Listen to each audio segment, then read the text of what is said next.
Morning. Good morning. Good morning.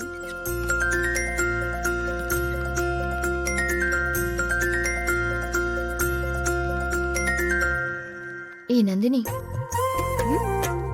என்னடி கரிகாலன் அண்ணாவும் நீயும் ஒன்னா வரீங்க? 2 பேரும் ஒண்ணு சேர்ந்துட்டீங்களா? ஏய், சும்மா லூசு மாதிரி ஏதாவது கேட்டுட்டு இருக்காத. நீ நினைக்கிற மாதிரிலாம் ஒன்னும் இல்ல. காலையில பீக் ஹவர்ஸ்ல எனக்கு ஆட்டோவே கிடைச்சு தொலைய மாட்டேங்குது.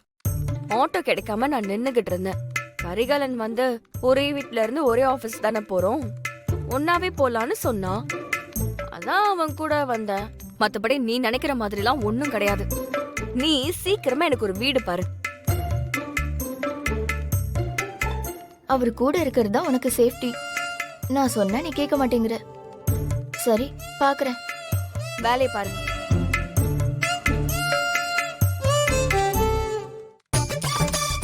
Good morning sir. சிதம் சிதம். ஏய் அங்க பாருடி, பாரு.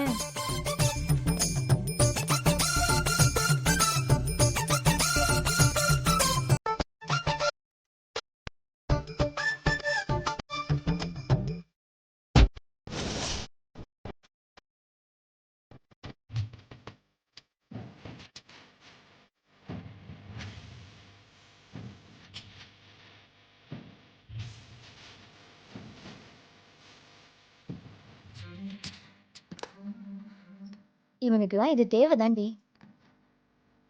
இவன மாதிரி ஆளுக்கெல்லாம் இது பத்தாது. இன்னொரு கையும் 2 காலையும் உடைச்சு வீட்டுல படுக்க வச்சிடணும். உன் மேல கைய வச்சான்ல, நேத்து அவன் கைய யாரோ உடைச்சிட்டாங்க. யார்கிட்டயோ பிரச்சனை பண்ணி சமத்தியா அடி வாங்கினானாம். செக்யூரிட்டி சொன்னாரு.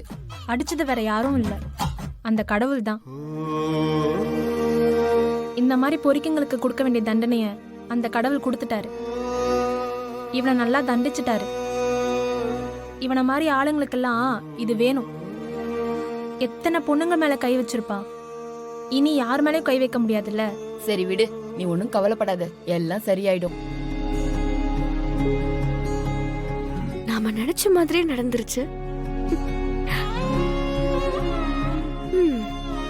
கடவுள் தான் பண்ணிருப்பாரு.